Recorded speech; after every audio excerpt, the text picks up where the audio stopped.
Okay. Oh, Lord Jesus. Let's just say I have been waiting on this conversation. Not this is not an interview, y'all. This is a conversation. Yes, get into Okay? it. Mm-hmm. I don't do interviews. I have conversations and I have been waiting for this conversation since I launched the podcast What? because this woman has made it on my top 10 of the Yes. greatest housewives of all time out of 150 people. And what's so crazy is she is the only person that made it on my list whose show was the most recent. So that goes to show you the impact this lady has. Of course, I'm talking about the one y'all love and the one y'all love to hate. Gizelle Kobe Bryant. Yes, yes, yes, yes. Carl, okay, first and foremost, Carlos, let's keep it cute, okay? Because the last time we had an interview slash conversation, yeah, I was getting calls from Bravo like, why you say that? And why you say this? And why you say that? So I'm gonna try to keep my good job. Okay. So, I'm just saying. Wait, did I get you in trouble? Of course you did. Of course you did. Okay. But it's okay. It's okay because she is Gizelle Kobe Bryant. Okay. You better own it, sis. Listen, I just know that when it comes to you and I, it's funny. You remind me of the girls. I'll say girls because back then they were girls, not women. You Yeah. remind me of the girls I went to middle school and high school with. Is that good or bad? I'm confused. Oh, it's very good. It's very good. Okay. So in high school, they had the mock election. Yeah. So I was voted most liked because people like me, despite what you read. I like you. I love you, babe. And I was voted class gossiper Oh. because women like yourself, like these beautiful girls I went to school with, they would just kiki with me. And I would always be like, what is it about me to where all these women will get in trouble by the man, the teacher, once they talk to Carlos King? So I apologize, Gizelle, for getting you in trouble. That's not my intention, child. It's okay. It's okay. I can take it. I can take it. So, guys, as you all know, The Real Housewives of Potomac is my number one favorite franchise. And one thing I always tell my listeners, because they like to pick things apart and think it's shady. Just because I said they're number one doesn't mean I'm shading other shows. Right. I think it's okay to give someone a compliment without y'all taking it as if I'm dissing somebody. The Real Housewives of Potomac is my favorite housewife show right now. And a lot of it has to do with Gizelle Kobe Bryant. And yes, I'm going to keep calling her that because she is the greatest housewife of all time on Potomac. Sorry, not sorry. But Gizelle, where were you when you found out you made my top 10 list? I was home. I was home. That's so crazy that I know that I was home. And I was just in the bed and I was like scrolling through my little Instagram and I saw it and I was like, hold up. What had happened? So I had to go. People kept sending me clips for me to listen to.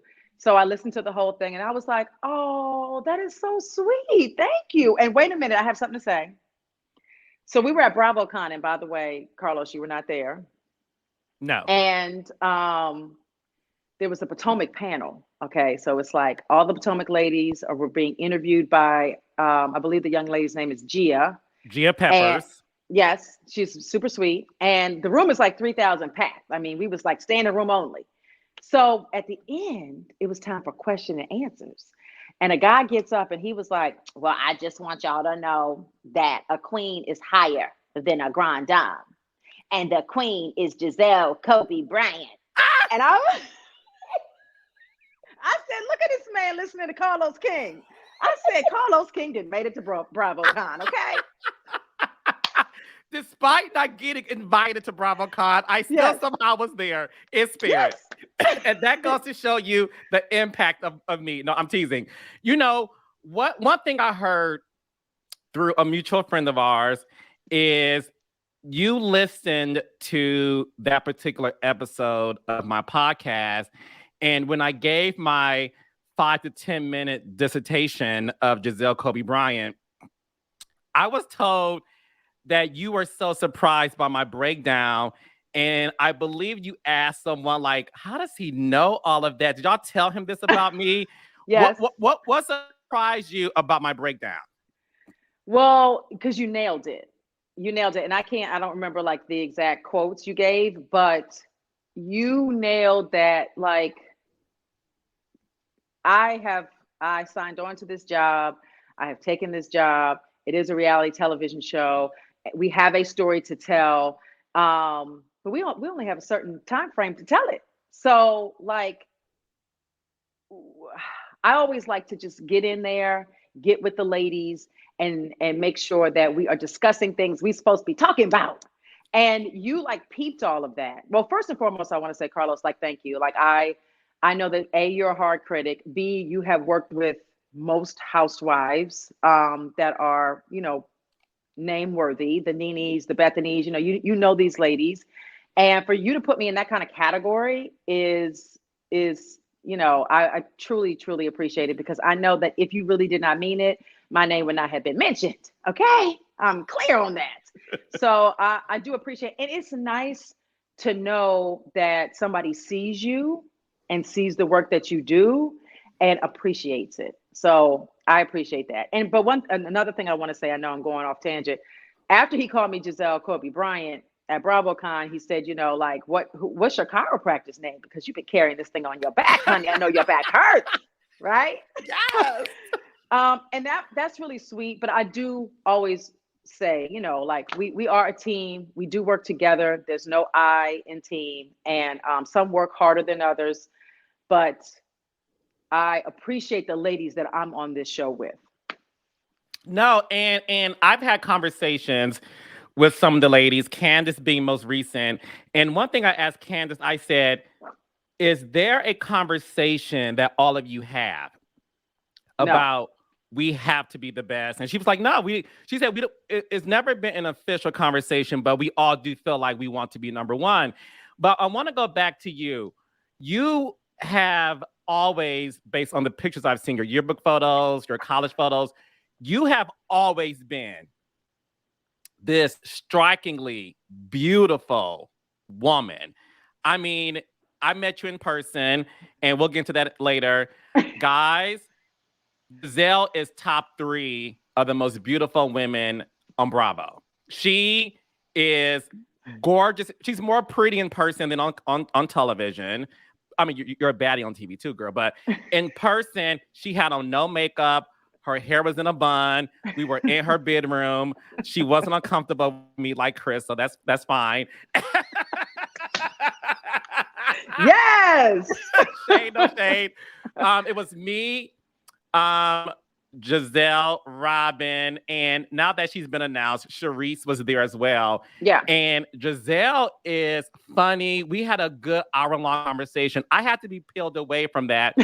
But going back to you, did you always know that you were a star? No, not at all. I knew that I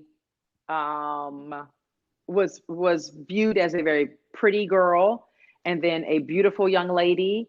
I knew that because, when I was very young, and I think I've talked about this before, women would come up to my mother and ask her why she put makeup on me.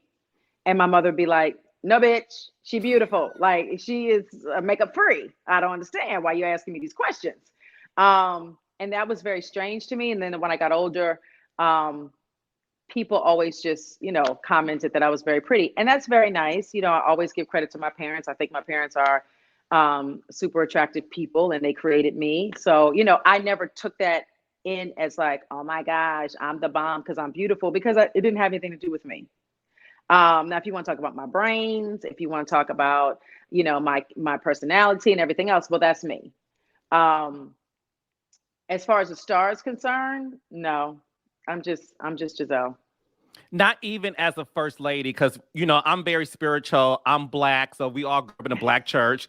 And the first lady is the queen of the church. Like, yes. You bow down to the first lady. So even as the first lady of the church and being as beautiful as you are, were you treated like you were famous? Yes, but I took that as all first ladies are. All first ladies are revered and treated special and given accommodations and all of that.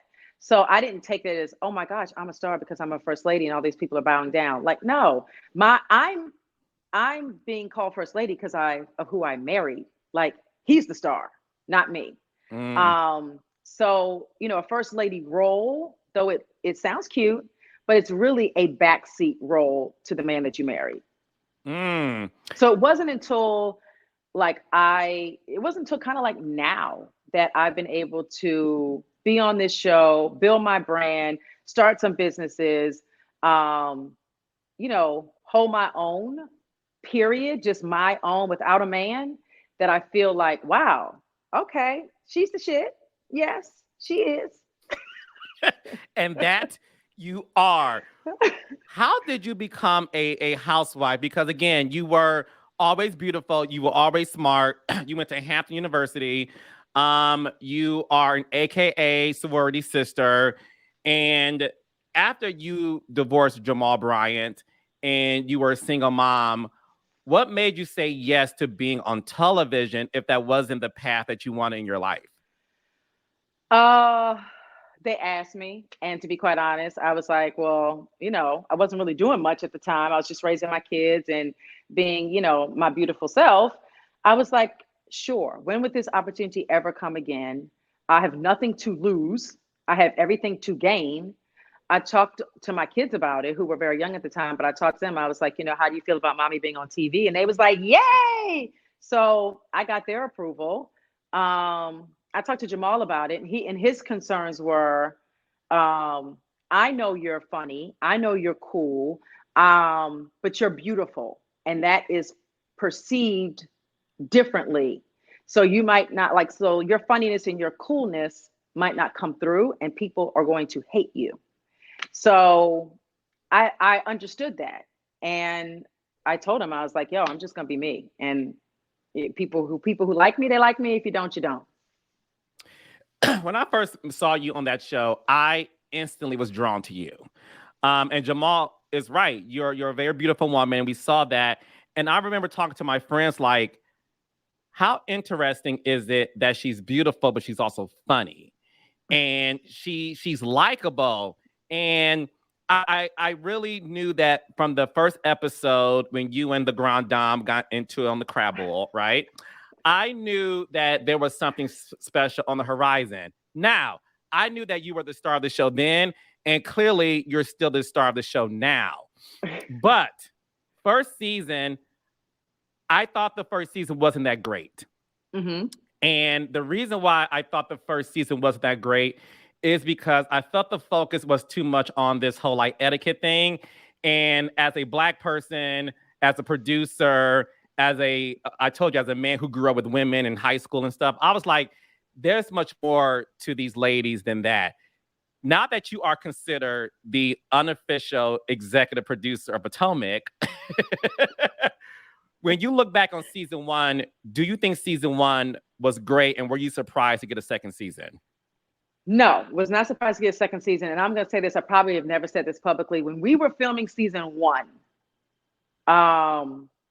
I felt it. You know how you feel like something is special and you feel like something is good? I felt it. And I felt the chemistry with Karen, with Ashley. Robin was always my girl. So that, of course, I had chemistry with Robin, with Charrisse. Like, I just felt like this is something special. Now, we were talking about etiquette and we were talking about things that didn't nobody care about. But I just knew that we were different and people just needed to understand that we were different than what they were seeing as far as Black women were concerned on television. And we were talking about different things. And I by no means was I shocked that we got a second season. By no means. Did you like the first season? To be honest with you, Carlos, I don't remember it, but I do remember that it was a good intro. Like, it was like the network was trying to figure out what direction to take us. Yes. Right. And it wasn't us. Like, we were we were the same. We're the same girls, but except Karen, she's more grand these days. But I think it was a network thing, not a Potomac ladies thing. No shade to the network. No shade to the network. No. It's no shade to the network. Listen, we you're talking to an experienced reality producer, so I understand what you mean when you say that. My belief is this. When this show first came on, it was how can we differentiate this from Atlanta Housewives? Let's just call it a spade a spade. Yes. Atlanta Housewives is the first Black Housewives franchise, and then Potomac is the second. And I think the intention going in was how can we differentiate this from Atlanta? Yeah. And that's why I said first season, I felt like what you said. I was drawn to you more than anybody on the show. And then secondly, I felt that, okay, they deserve another chance because I don't believe any show should get canceled after the first season. I think the first season is your introduction to the world. And then, baby, when season 2 happened and you walked up in Monique's house and you and your BFF, who I love, who's also a Libra like me, y'all were so messy. And I remember contacting one of the producers because she gave me some sneak peeks of like the first 3 episodes. Yeah. And I said, bitch, this season is everything. And I felt that something clicked in your head. And I think season 2 is when the ghost producing, the executive producer Gizelle was birthed. Do you agree with that? Probably so, because you have to, if anybody that you know that has worked with me from a producer perspective, they will tell you, Gizelle listens and, she takes notes. I don't think that the producers are my enemy. I feel like we have a working relationship. Are they going to throw me under the bus at some point? Of course, but it's a working relationship. So season 1, I was just learning. Season 2, I was like, I'm off to the races, bitch. Unleash me. Unleash my ass. Okay, I'm ready. Yes. No, it made me fall in love with the show even more. And I was like, this show is really, really, really good. And now it's the best franchise to me because I feel like everyone clocks in and works. And one thing that people have said about you, Gizelle, is who is the face of the show? And a lot of people feel like it's between you and Karen. But when it comes to you and Karen, this is my belief, and I would love for you to either dispel this or agree with this. I feel like you and Karen are in on the joke. I don't think you and Karen care about who's in the center. I don't think you and Karen care about who's the star of the show. I think you and Karen care about what can she and I do collectively to make this show number 1. And although you two have your own fan bases, I think you and Karen leave set, have a good kiki, and y'all don't take anything personally. I'm going to say Karen was not always that way. Karen had to get there. Karen got there. I've never cared from day one. Like, I don't care what these hoes say about me. I don't care at all. Like I clock in and I clock out and I go home and I'm with my kids and I'm, a normal person in my world. Karen gets it. Karen understands, but Karen and I have a genuine, real dynamic.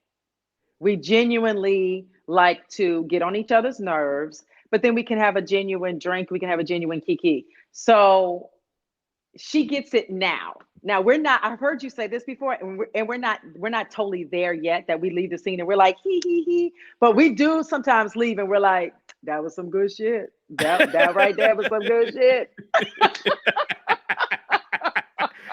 and it's funny because I noticed that when Karen mentioned at the reunion, I forgot which reunion this was, but she was like, oh baby, no one's better at shade than me and Gizelle. Like yes. It was like this pride that she had. So although you guys throw shade at each other and y'all leave like, girl, that was good. When she called you a Hampton University whore, and you have a hot box, as if Yes. there's a chlamydia situation going on. Yes. Yes. Yes. How did you feel about that, knowing that these women seem to always go to your vagina as a way to insult you? Right. Several things. One, yes, I went to Hampton, and yes, I graduated. Karen, you did not. And yes, I'm very proud of Hampton. I just came from the homecoming. I brought my daughters down there.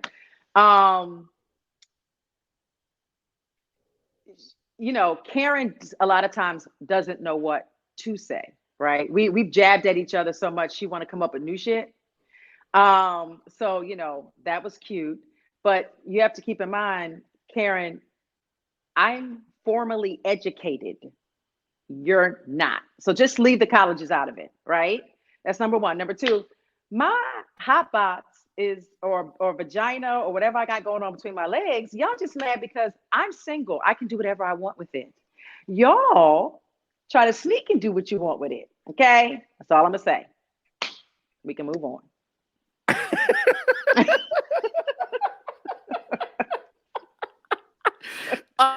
So look, I love the Grand Dame. I think Me Karen. too. I think Karen was meant for reality television, like you were. When it comes to this show, though, a lot of people have questioned Robin's relevance on this show. And she's somebody who I met, who I love, and this is not me saying this about Robin. I think Robin's very relevant on the show, and I'll explain why later. But a lot of people feel that Robin is your lapdog. They think Robin is afraid to ever disagree with you. And they don't understand why Robin is still on the show. Now, someone who's your best friend, and obviously you being the unofficial executive producer of the show, how do you feel when people say those things about Robin? It bothers me for several reasons. One, there's been many a times where Robin and I have disagreed on the show past years, and they don't show it. So it's like she's showing that she doesn't agree with me all the time. She's showing that she has her own voice, which she does. Which, if you want to hear more of her voice, go to Reasonably Shady and go on and listen to the podcast. But it bothers me because I know that that's not her, and that's not a great, description of her. But Robin is necessary and needed for the show. Look, you cannot have 7 Gizelles. You cannot have 7 Karens. You need diversity within the people that are there, and you need people to show up authentically. Authentically, Robin is more of like a peacemaker. Robin is somebody that wants to do her research, dot all of her I's, cross all of her T's before she speaks. Gizelle just speaks. Karen just speaks. You know what I mean? So Ashley just is going to speak to you and do a flip and twirl her hair and then come back and speak again. So, Robin's dynamic, though it's not rah-rah and it's not in your face, it's more like laid back, and we need that. And I've said this a million times, I always fight for the show. If you talk to anybody at Bravo, they let you know Gizelle's the number one champion for the show. And that comes with how many episodes we have. That comes with how much we get paid. That comes with all of it. Like, I don't fight for Gizelle. I fight for the ladies. I fight for the show. And a fight for Robin is like, look, without Robin, how the hell do we have peace? We don't. Like, she is the dynamic that we always need. Now, I don't feel like I have to continue to fight that fight. I think Bravo gets it. They understand what Robin brings to the show. But yeah, that has been in the past something that has bothered me for sure. Yeah, and listen, as somebody who's produced Atlanta for 8 years, Jersey for 2 years, and just create reality shows, you need a Robin. You don't need 7 Gizelles. You don't need 7 Nene Leaks or 7 Porshas. I don't think people understand that the reality ensembles is reflective of your friendship group in real life. You know what I'm saying? Yeah. In my life, I don't have a bunch of Carlos Kings around me. I drive myself crazy if I did. I have a friend named Kamar, who and me and Kamar, although we like the same things, he's much more calm. I'm much more whimsical. And you need that sort of balance in your real life. And one thing about Robin that I will say, and we're seeing it this season, she disagrees with you when it comes to how Chris made you feel uncomfortable. And I want to touch on that a little bit because I know I made a joke earlier about like, well, girl, I was in your bedroom with you, Robin and Charrisse, although we weren't alone. What made you feel uncomfortable? Because I have a theory based on that, but I'm curious in terms of if I'm right or wrong. In the sense of, was it that Chris himself? Let's look at Chris the human being, right? Okay. Was it Chris the human being making you feel uncomfortable, or was it just the optics of a man being in your room making you uncomfortable? It could have been Chris Bassett, Chris Samuels, Christopher Williams, or Chris Evans.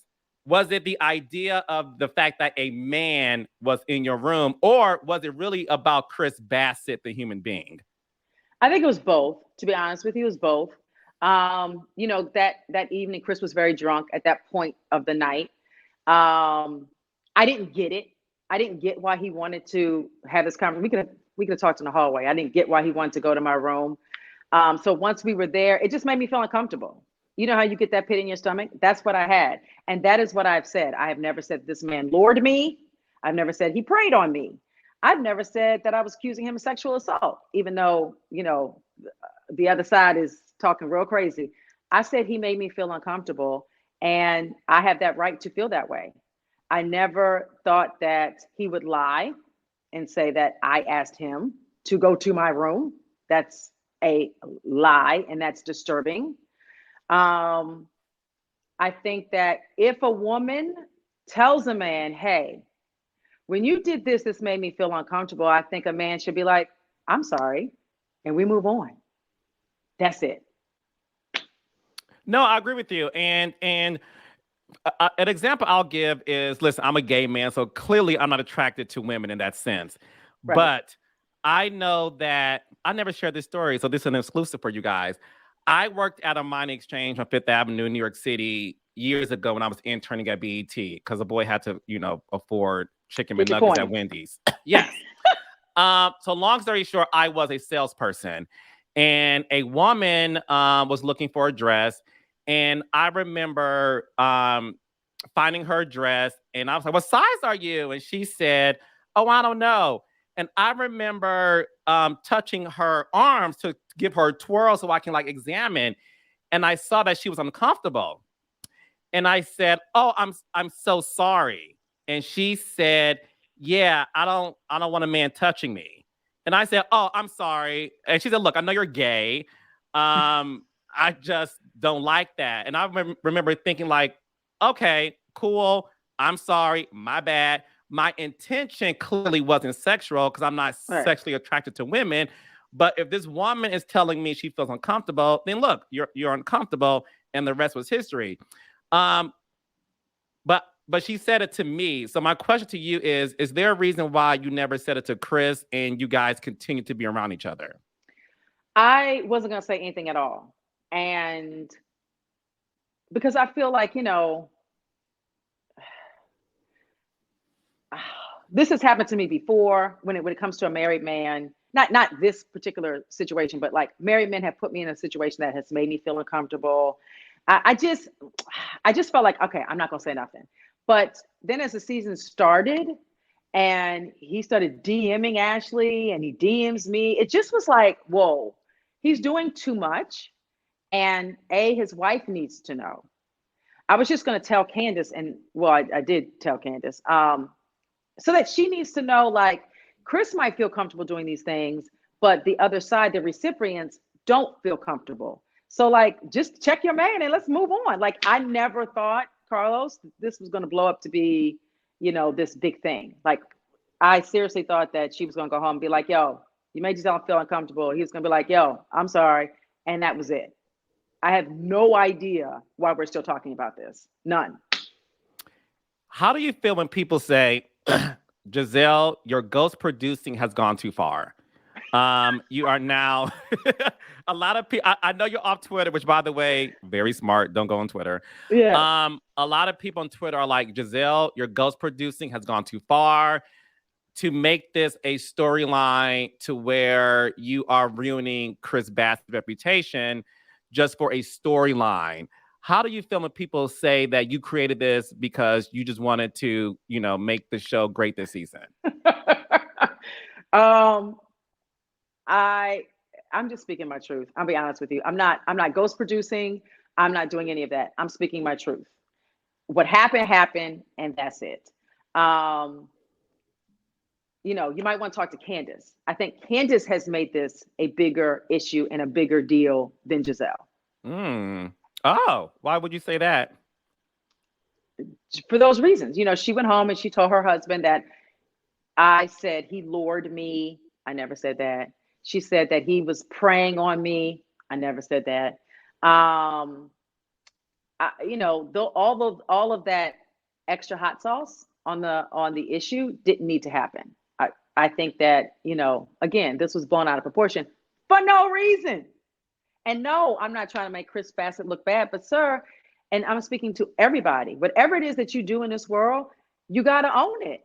You made somebody feel uncomfortable. Just own it, apologize, and keep it pushing. It's not that big of a deal. Candace was on my podcast, and obviously she's dealing with this in real time. And she was very upset with the accusations, of course, in terms of just this whole narrative about what's the accusation, Carlos? Well, that's the thing. Based on and again, this isn't me saying this, obviously. And one thing I love about my reality girls is they know when I interview people, I don't put myself in it. I ask questions, they answer, and I keep it moving. Okay. Candace made it very clear that she felt there was like this conspiracy theory about setting her husband up. What we saw in this previous episode was her talk to Eric Fuller, who's my mentee, who's a fantastic showrunner. About, are we about to make this a storyline? And Candace said she felt like this was made up to be a storyline. She insulted you. She said nobody wants her 50-year-old puss. She said not today Satan, not today neck, not today ankles. How do you feel to know that Candace really does feel like you set this up? It's not true. And she knows it's not true. And I get it. Like, she's trying to save face, I guess. But Candace is the reason why I wasn't going to say anything, because nobody has ever asked me, why weren't you going to say anything, Gizelle? It's because Candace is emotionally very immature. And because of that, I just emotionally, I know that she has a hard time processing anything. We've seen it. And everything I know about her, she's emotionally like in high school. So I wasn't going to say anything because I'm like, Candace is not a grown woman. A grown woman would have been like, gone home and been like, boy, what happened? What you say to Gizelle? Go apologize to that girl. That's a grown woman. Candace is not there. So I think that, again, there's no reason why we should still be talking about this, Carlos. This out of all the stuff that happens in reality television, this is like minuscule. This is kid stuff. This is like one conversation and we're done. And and I know, and she knows, the more you talk about it, the more you make it into a story. Okay? No, that is true. That is true. I was dealing with this on my other show. I said, well, if you feel uncomfortable with what happened, don't talk about it. But this person kept talking about it. I was like, well, I guess we got to talk about it because that's all you can talk about. So I do agree with you there. And I want to close this subject by saying something that just hit me. Because, I want you to be honest. And I feel like you are being honest because it's your truth, right? You said it should have been a conversation between her and her husband. In a perfect world, he would have apologized and that would have been it. It made me think about you and Jamal's relationship post-divorce when y'all were working to get back together. And the infamous reunion, Monique's binder, all these accusations about Jamal Bryant, his phone number, his penis, all these things. And what is interesting now that I'm really listening to you, because I want people to really listen to what you said and follow the history of you. When all those things were thrown at you, you sat there and you didn't say anything. You commented once or twice, but you kept it moving. And I'm now realizing that your strategy, even dealing with that, this being your ex-husband, your daughter's father, these wild accusations of inappropriate relationships with, alleged church members and all this other stuff, you never once really made it a big deal. Is that because you did not want to make this the big storyline of that season? I didn't make it a big deal because it wasn't. Andy asked me 14 times, well, Gizelle, do you want to comment? Do you want to comment? What's your comment, Gizelle? Gizelle, what do you have to say? What do you have to say, Gizelle? Gizelle. And I didn't have anything to say. I know me and Jamal's truth, and I don't need to explain that to those girls, to the binder girl, to the world. I know it, and Jamal knows it. That's all that matters. So to me, and that's how I deal with things. Like, I'm not here to do theatrics and explain a bunch of stuff that ain't y'all's business. Not everything's y'all's business. So, and when it comes to Jamal, a lot of it ain't y'all's business. Because yes, that is my children's father. That's somebody that's going to be in my life to the day I die. That's somebody that I love and respect. So yeah, that's not for y'all. What is your current relationship like now with Jamal? We're great. Jamal and I are great. I rely on him for a lot of things. Like, for instance, this morning, I need an African dressmaker for Porsha's wedding. That's a whole nother story. Me too. well, not a dress. I'm getting a suit made, but continue. Yes. So, like, I hit him up for that. I was in Hampton. I needed a lot of stuff when I was going down there. Jamal is my guy, and he always will be. And one thing I want to let the listeners know, which I don't think they know this, I know Gizelle Bryant as well. And oh, you do? You don't know that? No. Oh, I know Jamal. How, Carlos? Huh? I was going to develop a show around Gizelle Bryant prior to him coming back on Potomac, right? Yes. Okay, see, you remember. There you go. I remember. And I've been in the church, and I remember bringing your name up because I was doing an interview with him. And his eyes lit up. This is maybe 2018, I think. And he had nothing but great things to say about you. He said, my wife has always been a star, and now she is one, and the world gets to see it. And the things that, listen, I'm not in Jamal's bedroom, so I'm never going to address what Jamal does in his personal life. What I want the audience to know and the listeners to know is Jamal is a cool guy. He was nice to myself and the crew and the staff around him. My realtor is his realtor. Oh, I love her. She loves you. She loves you. So when people said that this relationship was fake, the only thing I can say to you is when I was trying to work with Jamal, Gizelle was flying to Atlanta, y'all, almost every week or the other week, child. And it was a real relationship. And you deserve happiness. And the audience really wants you to be happy in a relationship. Where are things now with you and a man? Are you dating somebody exclusively right now? Exclusively, no, Carlos. Yes, I'm dating. I feel like it's not my time for that right now. I have these grown daughters that I live with that are leaving me, and I really want to. I've chosen to make this time about them.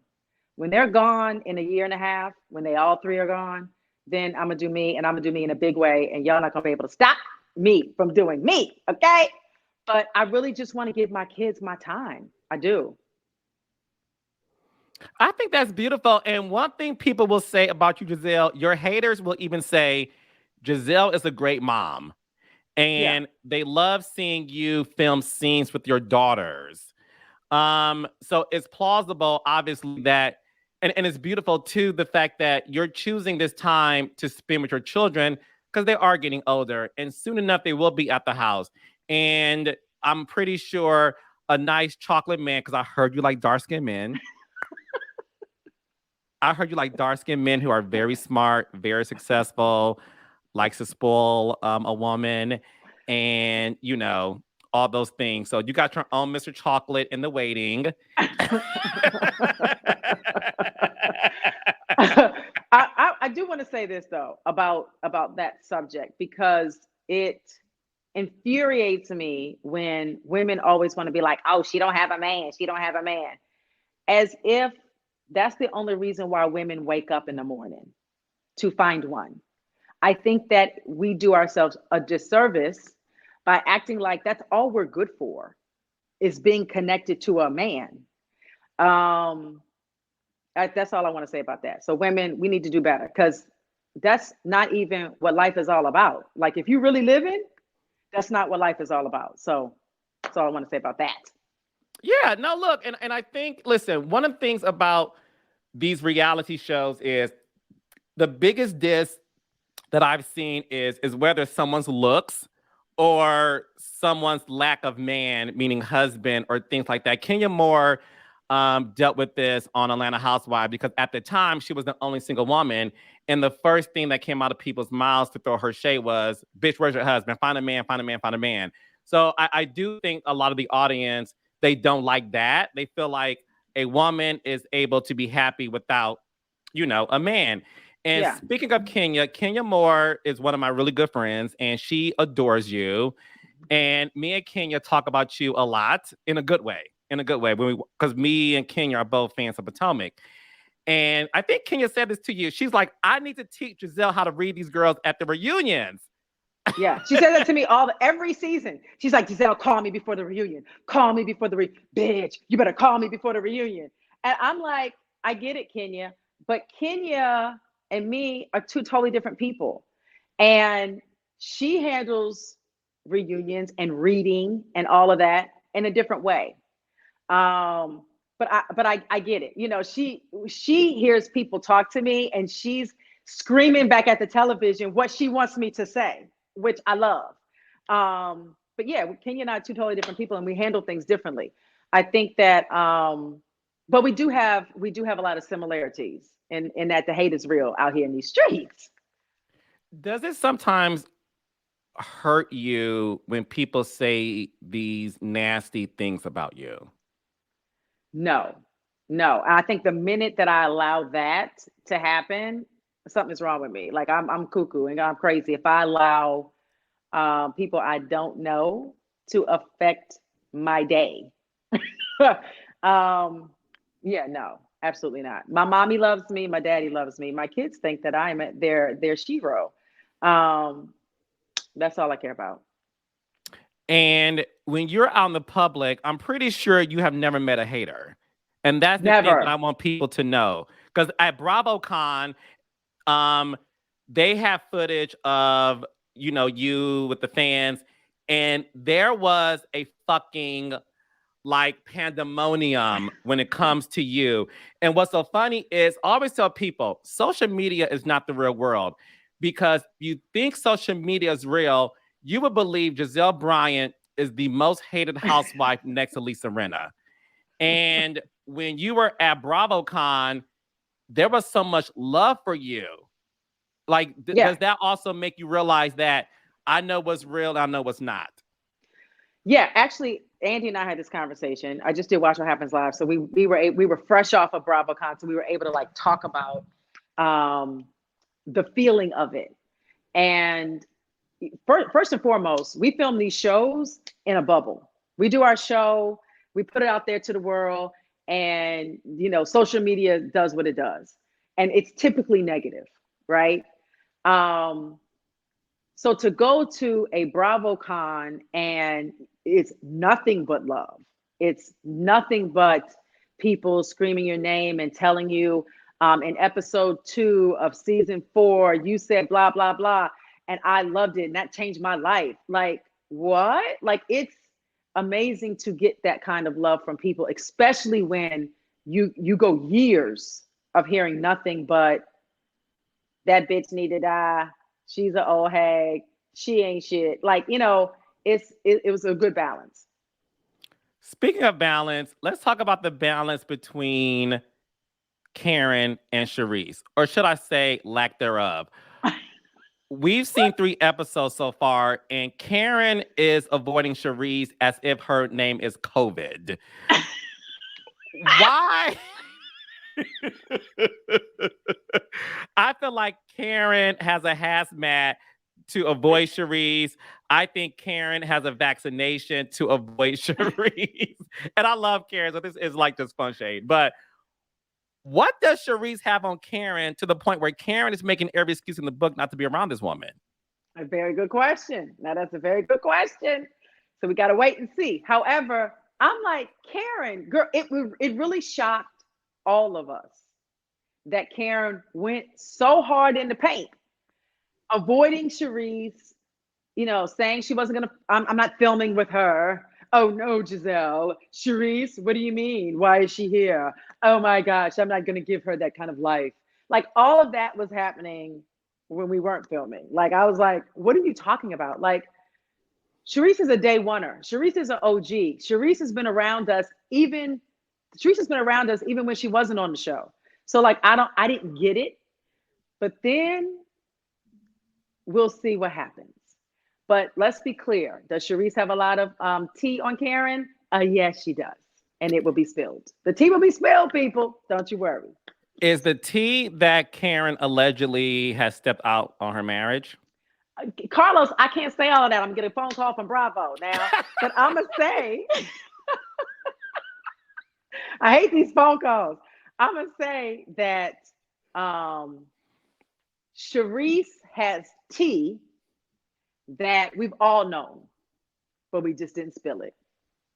Now, hear what I said? When Karen was screaming, Gizelle's broke and she's a whore and she's a this and Hampton and the hot box and the sing sing and the wing wing and all that nonsense. Gizelle still kept everything in the back pocket because I don't need to do that. And sometimes people need to secretly call me when we finish filming and say, thank you. Thank you, Gizelle, because I didn't say it. But once the tea is spilled, now I'm going to talk about it. But I got to wait for, somebody else spilled it, not me. Okay, one last thing, we're going to move on. Because, I am a huge fan of Gizelle Kobe Bryant. So I remember that scene was last season, episode 1, that spilled over into episode 2, the first act. So you wore this beautiful brown leather outfit. Your hair was in a Beyonce single ladies bun, right? And me and my partner, first of all, I think he loves you more than I do. He's obsessed with you. So he and I were watching the episode, and you said something to Karen. Don't worry. I won't spill it today. I will spill it over time. And then you had like it was like this imaginary dust that you were sprinkling over the table when you said, I'm not going to spill it now. I'll just spill it over time. Just answer this for me and I'll move on. The stuff that's being revealed this season, was that what you were talking about when you made that statement? Yes. But even a lot is spilled, and I still got more that I still haven't said. And guess what? Karen doesn't even need to worry because 9.9 times out of 10, I'm gonna keep it to myself because not everything is for y'all. Because I'm actually a really nice person. So like not everything is for the people. So I'm probably gonna keep it to myself. Woo! I can't wait until this. Okay. Let me stop fangirling. It was nice to see you and Mia get past the cancer. I don't mean to laugh because that word isn't not funny. But you got, it's not funny. That word's not funny. So guys, don't read me. But it's more so of Gizelle's delivery. Statement. Yes. Delivery. Thank you so much. So I was texting with Gizelle. And I said to her something like, I love you. This episode was great. And then she made that statement like, did you love this part? I said, oh, no, bitch. There's something else that I love.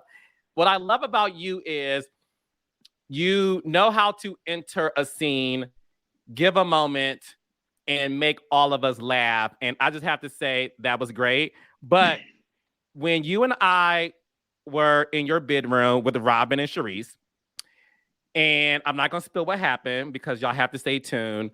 A very big moment happened the night before. Mm-hmm. And I'm going to say this because I want you guys to know who Gizelle really is. So after we all had this fangirl moment in the room, Gizelle made a comment that struck me. And I was like, I wish people saw this side of you. Gizelle said, Mia is great for this show. And despite what's going on, you know, with us, despite what's going on this season with she and I, Mia is good for this show. And we talked about other people, and you had nothing but nice things to say about other people as it relates to their position on the show. What makes you be able to switch? What makes you able to switch from the shade people throw at you to also acknowledge that, look, at the end of the day, we're a team, and this castmate is great for the collective? For that reason, because the shade that you throw me is good for the show. The shade that I throw you is good for the show. If this, people need to like actually relax and realize this is a television show and this is entertainment. And you know, don't ever, you know, Gizelle never takes anything too personally. And we all get something called a paycheck. We get a wire sent to our bank account. That means we're working. So this is business, right? And yes, it's personal business, so to speak, but I understand the big picture and I never lose sight of it. And in the big picture, you should throw shade at me. I used to tell Charrisse all the time, girl, if you need to cuss me because you mad, go head on and do it. Because this is a television show in which we're being real. It's how you really feel. And I'm never going to be mad if I feel like it's great for the show. Never. I might be mad in the moment, but later I'll be like, bitch, that was great. And that's why you're one of the greatest housewives of all time, and also a force multiplier. So with that being said, thank you so much for doing this. You know, I am a big fan of yours. I love you. I adore you. Before you leave, tease to us what's to come, not only on the rest of the season of Potomac, but also a little taste of what we can expect from Ultimate Girls Trip 3. Ooh, okay, let's talk about Girls Trip 3 first. Because I know that you love Porsha. Yes. And love. And you know, Porsha, when Porsha and I did chat room, Bravo's chat room, that was a, what do you call those things? Zoom type of show. Yes, virtual. A virtual show. We had like so much chemistry and so much love for each other. And we talked about being on a trip together, just as girlfriends. And then here comes, all right, we want y'all to go to Thailand. So Porsha and I were so excited to be there together. And we kikied and acted like straight fools for 8 days, which was amazing. It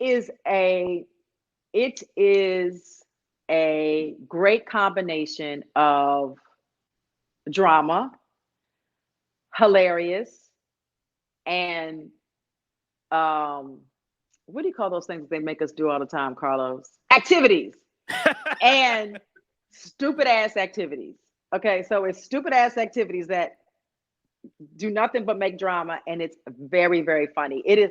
I mean, I don't want to speak on the other two that have come, but I feel like this thing that we did in Thailand is amazing. Now let's get to the Real Housewives of Potomac. So Real Housewives of Potomac, guys, y'all think these 3 episodes have been good? Y'all ain't seen nothing yet. It is great. It is nonstop. I love how this season we did not hold anything for too long. So we had me and the Cancer. Yeah, we done with that. We had, you know, me and Candace in the Chris situation. Yeah, I think we done with that. We just keep moving and moving and moving because so much is happening. It is like a moving target. So Miami is out of control. Carlos can attest to that a little bit because he was there. And by the way, when Carlos and I did meet in person, like I think I was naked in the bed, I think. Yes, you were. And I did feel comfortable. Thank you, Carlos. Anyway, but I do love this season. I really feel like it's our best season yet. Yeah. I would have to say it's off to a great start. Last question. Shade off. Who won between Porsha and Candace? Go. Porsche. Okay. Okay. Porsche. I would have. I mean, there was. Let me say this. There was moments. So like, it wasn't just like one big argument. No, it was like we had like 4 days of arguments. So like, we might have Candace hit it that night. Okay, great. And then the next morning it was Porsha, and then the next morning it was Porsha, and then it was Candace. I mean, it went back and forth. So just stay tuned. Yes. Okay. Gizelle, what can people follow you and support you, my love? I am on all social media things. I am Gizelle Bryant. Now that Twitter, y'all can have that. But hit me on that Instagram. Also, Rob and I have our Reasonably Shady. It drops every Monday. So an episode dropped today. And Robin and I are doing a live show in New York, November 26th. So after you've eaten your turkey and cussed your family out, come hang out with me and Robin. Yes. Well, thank you, Gizelle Kobe Bryant, for blessing the kingdom with your presence, babe. Yes, thank you. I love you. Oh, Abby, you already know that comes mutual. Yes. And by the way, wait. By the way, Cal, this morning, Cal called me and I told him I was doing this with you. And he was like, well, you know why Carlos loves you? And I said, why? He was like, because he's a Libra like me. So Cal's a Libra too. So yes.